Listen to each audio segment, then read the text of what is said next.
హత్యకు స్కెచ్ పన్నిన అంశానికి సంబంధించి అవును ప్రధాని మోదీ హత్యకు కుట్ర పన్నారా? దానికి సంబంధించిన బ్రేకింగ్ న్యూస్ చూస్తున్నారు. మోదీని చంపేస్తానంటూ ఓ మహిళ ఫోన్ కాల్ చేశారు. ముంబై పోలీసులకు ఫోన్ చేసి బెదిరించింది ఓ మహిళ. ముంబై పోలీస్ కంట్రోల్ రూమ్ కి వాళ్ళ ఉదయం ఫోన్ కాల్ వచ్చింది. ఫోన్ కాల్ ను ట్రేస్ చేశారు ముంబై పోలీసులు. 34 ఏళ్ల మహిళ ఫోన్ చేసినట్లుగా గుర్తించారు. ఈ నేపథ్యంలోనే ఇన్వెస్టిగేషన్ ప్రారంభించారు పోలీసులు. మరి ముఖ్యంగా గత కొద్ది రోజులుగా ఇటు మరి ముఖ్యంగా ఎలక్షన్స్ ముగిసిన తర్వాత పరిస్థితి నార్మల్గా ఉందనుకున్న తర్వాత ఇప్పుడు ఈరోజు ఫోన్ కాల్ బెదిరింపు. గత కొద్ది రోజుల క్రితం చూసాం ఇటు ఏరోప్లేన్స్కి సంబంధించి విమానాలకు సంబంధించి బెదిరింపు కాల్స్ వచ్చాయి. ఇప్పుడు ఏకంగా ప్రధాని మోదీనే చంపేస్తామంటూ ఫోన్ కాల్ రావడం ఒక్కసారిగా కలకలం రేగింది. ప్రధాని మోదీ హత్యకు స్కెచ్ గీశారా? మోదీని చంపేందుకు ప్లాన్ చేశారా? అయితే ఇదే అంశానికి సంబంధించి బలం చేకూర్చేలా ఓ వార్త ఇప్పుడు ఆన్ స్క్రీన్ మీరు చూస్తున్నారు. మోదీని చంపేస్తానంటూ ఓ మహిళ ఫోన్ కాల్ చేసింది. ముంబై పోలీసులకు ఫోన్ చేసి బెదిరించింది ఓ మహిళ.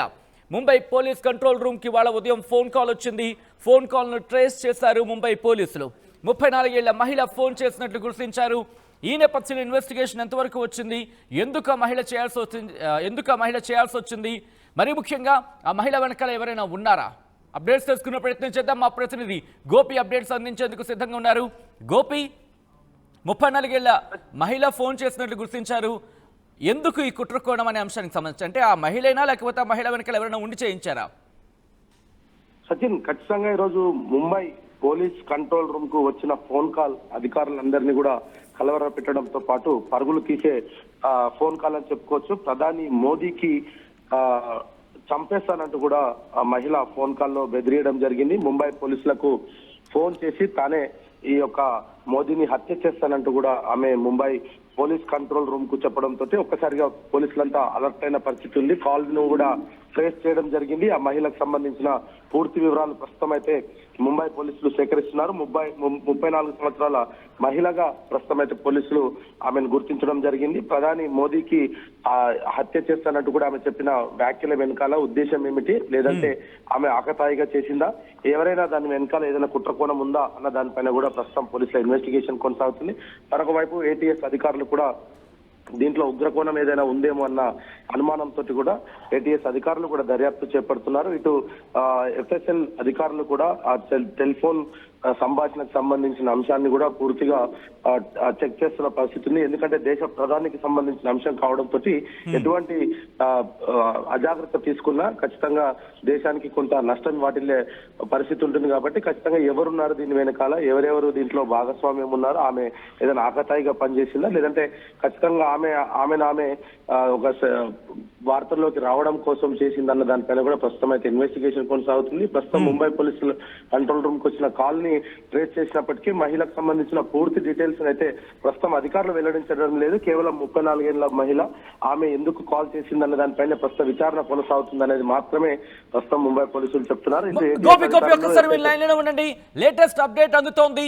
ప్రధాని మోదీకి బెదిరింపు కాల్ వచ్చిన నేపథ్యంలో ఇప్పుడు దేశవ్యాప్తంగా కూడా హై అలర్ట్ ని ప్రకటించడం జరుగుతుంది. మరి ముఖ్యంగా ఇక్కడ గత కొద్ది రోజుల క్రితం ఉగ్రవాదులకు సంబంధించి ఉగ్రకోణానికి సంబంధించి బయటపడ్డం, ఆ తర్వాత ఇటు విమానాలకు సంబంధించి బెదిరింపు కాల్స్ ఇవన్నీ జరుగుతున్న తరుణంలో ఈ రోజు భారతదేశ ఆర్థిక రాజధాని ముంబైలో ప్రధాని మోదీని చంపేస్తామంటే బెదిరింపు కాల్ రావడం ప్రస్తుతం కలకలం రేవింది. ఈ నేపథ్యంలోనే ఎస్పీజీ కూడా అలర్ట్ అయింది. రిమెంబర్ ఎస్పీజీ కూడా ఈ అంశానికి సంబంధించి రియాక్ట్ అయింది. మరింత భద్రతను కట్టుదిట్టం చేసింది కేంద్ర ప్రభుత్వం. హోం మంత్రిత్వ శాఖ ఈ అంశానికి సంబంధించి మరింత భద్రతను కట్టుదిట్టం చేసింది. ప్రధాని మోదీకి ఇక్కడి నుంచి ఇంకా టైట్ సెక్యూరిటీ ఉండబోతున్నట్టుగా తెలుస్తోంది. పార్లమెంట్ సెషన్స్ కొనసాగుతున్న నేపథ్యాన్ని చూసాం. ఈ నేపథ్యంలో ఇప్పుడు బెదిరింపు కాల్ రావడం ఒక్కసారిగా షాక్ గురి చేసింది. అప్డేట్స్ అందించేందుకు మా ప్రతినిధి గోపి లైవ్ లో కంటిన్యూ అవుతున్నారు. గోపి, ఇటు ఎస్పీజీ కూడా అలర్ట్ అయినట్టు తెలుస్తోంది. ఎటువంటి సెక్యూరిటీని పెంచడం జరిగింది? ముంబై ఎన్నికల రిజల్ట్స్ రావడము, భారత జనతా పార్టీ పూర్తి స్థాయిలో మెజారిటీ తోటి విన్ అవ్వడము, అదేవిధంగా రానున్న 2-3 రోజుల్లోనే ఈ యొక్క కొత్త ప్రభుత్వం కొలువు తీరున్న నేపథ్యంలో ప్రస్తుతం ఈ యొక్క ఫోన్ కాల్ అనేది కూడా పూర్తిగా కలవర పెడుతున్న పరిస్థితి అయితే ఉందని చెప్పుకోవచ్చు. ఎందుకంటే 2-3 రోజుల్లోనే ముంబై ముఖ్యమంత్రి అభ్యర్థికి సంబంధించిన ప్రమాణ స్వీకారం ఉంటుంది. ఆ కార్యక్రమానికి కూడా మోడీ హాజరవుతారు అంటూ కూడా ఇప్పటికే ఇంటెలిజెన్స్ వర్గాలు అయితే చెప్పడం జరిగింది. మరి ఈ నేపథ్యంలో ఆయన వ్యక్తిగత సిబ్బంది కావచ్చు, ఆయన అంతర్గత భద్రతకు సంబంధించిన అంశాలన్నింటినీ కూడా ప్రస్తుతం కేంద్ర హోంమంత్రిత్వ శాఖ పూర్తిగా పరిశీలిస్తున్న పరిస్థితి ఉంది. మరొక వైపు ఆ మహిళకు సంబంధించిన పూర్తి డీటెయిల్స్ ని కూడా ప్రస్తుతం సేకరిస్తున్నారు. ఆవిడకు సంబంధించి ఆమె గతంలో ఎక్కడెక్కడ వర్క్ చేసింది, ఎవరితో సంబంధాలు ఉన్నాయి, ఆమె ఫోన్ కాన్వర్జేషన్ కావచ్చు, ఆమె call data, bank account details, ఇతర అంశాలన్నింటినీ కూడా ప్రస్తుతం అయితే పోలీసులు ఇన్వెస్టిగేషన్ చేస్తున్న పరిస్థితి ఉంది. దీంట్లో ఏ ఒక్క ఛాన్స్ కూడా తీసుకోవద్దనేది కూడా ప్రస్తుతం కేంద్ర హోంశాఖ అధికారులకు ఆదేశాలు జారీ చేసినట్టుగా అయితే స్పష్టమవుతుంది. దేశ ప్రధానికి సంబంధించిన అంశం కావడంతో దీంట్లో కొంత విషయ గోప్యత అయితే కొంత కానీ గోపి ఇక్కడ మాట్లాడుకోవాలంటే దాదాపు 6 నెలల వ్యవధిలోనే ఇటు ఈ ఏడాది మేలోనే ఒక ఎన్ఐఏ ఆఫీస్ కి సంబంధించి ఎన్ఐఏ ఆఫీస్ కి కూడా ప్రధాని మోదీని అసాసినేట్ చేస్తా ఉంటూ కూడా ఒక బెదిరింపు కాల్ వచ్చిన పరిస్థితి. దాదాపుగా 6 నెలల వ్యవధిలోనే మరో కాల్. ఈ అంశానికి సంబంధించి ఇన్వెస్టిగేషన్ ఏ విధంగా జరుగుతోంది? ఇప్పుడు ప్రధాని మోదీకి మరింత భద్రతను పెంచబోతోందా? అట్ ద సేమ్ టైం గతంలో జరిగిన కోణానికి అంటే గతంలో వచ్చిన బెదిరింపు కాల్కి దీనికి ఏమైనా ఇంటర్లింక్ ఉండే అవకాశం ఉందని కొరడకుండా దర్యాప్తు జరుగుతోందా? ఖచ్చితంగా ఉంటుంది సచిన్, ఎందుకంటే ప్రధానికి సంబంధించిన అంశం కాబట్టి ప్రతి ఒక్కటి కూడా క్షుణ్ణంగా పరిశీలిస్తారు. ఎన్ఐఏకి సంబంధించిన అంశం కావచ్చు, ఇప్పుడు వచ్చిన తాజా కాల్స్ కి సంబంధించిన కావచ్చు, వాళ్ళ మధ్యలో ఏదైనా సంబంధం ఉన్నా కూడా వాటన్నిటిని కూడా ప్రస్తుతం పోలీసులు అయితే ట్రేస్ చేస్తారని చెప్పుకోవచ్చు. మోదీకి సంబంధించిన సెక్యూరిటీ అంతా కూడా ఎస్పీజీ చూస్తుంది కాబట్టి అధికారులంతా కూడా ఎక్కడ కూడా ఎటువంటి అజాగ్రత్త చేయకుండా పూర్తి స్థాయిలో దాన్ని దర్యాప్తునైతే ప్రస్తుతం కొనసాగుతుంది. మోదీకి సంబంధించిన అంశం కావడంతో విషయాన్ని బయటికి పొక్కకుండా అయితే అన్ని జాగ్రత్తలు తీసుకుంటున్నారు. ఒకవేళ దీంట్లో సోషల్ మీడియాలో గనక దీనికి సంబంధించిన పూర్తి అంశం గనక ఒకవేళ సోషల్ మీడియాలో వైరల్ అయితే దానిపైన మోదీకి కూడా కొంత భద్రత పెంచాల్సిన అవసరం ఉంటుంది. కాబట్టి ఎటువంటి రిస్క్ తీసుకోకుండా మాత్రం అధికారులు అయితే పూర్తి స్థాయిలో విచారణ అయితే కొనసాగిస్తున్నట్టుగా అయితే తెలుస్తుంది. ఏటీఎస్ అధికారులు ముఖ్యంగా ముంబై వెరీ స్ట్రాంగ్ ఎక్కడంటే ఏటీఎస్ యాంటీ టెర్రరిస్ట్ స్క్వాడ్ మాత్రం చాలా స్ట్రాంగ్ గా ఉంటుంది ముంబైలో. దేశ ఆర్థిక రాజధాని పైన గతంలో ఉగ్రదాడులు జరిగిన నేపథ్యంలో కూడా కొంత టెక్నాలజీని కూడా ఏటీఎస్ వద్ద ఉన్న నేపథ్యంలో వీటన్నిటిని కూడా ప్రస్తుతం అయితే ఈ కాల్ కు సంబంధించిన అంశాన్ని అయితే సీరియస్ గా తీసుకున్నారు.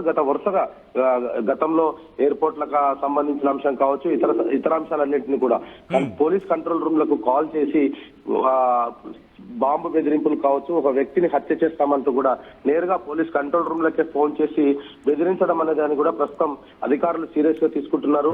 ఇటువంటి కాల్స్ చేస్తున్న వారిపైన పూర్తి స్థాయిలో నిఘా పెడతాము అంటూ కూడా తెలుస్తుంది. మరి ఏదేమైనా మోదీ హత్యకు స్కెచ్ వేయడం అనేది కూడా దేశ భద్రతకు సంబంధించిన అంశం కాబట్టి అధికారులు ఎటువంటి లోపాలు లేకుండా పూర్తి స్థాయిలో విచారణ అయితే కొనసాగిస్తున్నారు. Sachin right Gopi, thanks for update. మొత్తంగా అయితే మాత్రం ప్రధాని మోదీ హత్యకు కుట్ర పన్నారా? ప్రస్తుతం ఈ కోణంలోనే పోలీసుల దర్యాప్తు కావచ్చు, లేకపోతే భద్రతా బలగాల దర్యాప్తు జరుగుతోంది. ఇటు కేంద్ర హోంమంత్రిత్వ శాఖ దర్యాప్తును ప్రారంభించింది. మోదీని చంపేస్తానంటూ మహిళ ఫోన్ కాల్ చేసింది. ముంబై పోలీసులకు ఫోన్ చేసి బెదిరించింది ఓ మహిళ. ముంబై పోలీస్ కంట్రోల్ రూమ్కి వాళ్ళ ఉదయం ఫోన్ కాల్ వచ్చింది. ఫోన్ కాల్ను ట్రేస్ చేశారు ముంబై పోలీసులు. 34 ఏళ్ల మహిళ ఫోన్ చేసినట్లు గుర్తించారు పోలీసులు. ఆర్టీవీ యాప్ వార్తల్ని క్షణాల్లో చదివే అవకాశం ఉంటుంది. ఒక న్యూస్ పేపర్, ఒక టెలివిజన్ ఛానల్ మీ చేతుల్లో ఎప్పుడూ ఉంటాయి.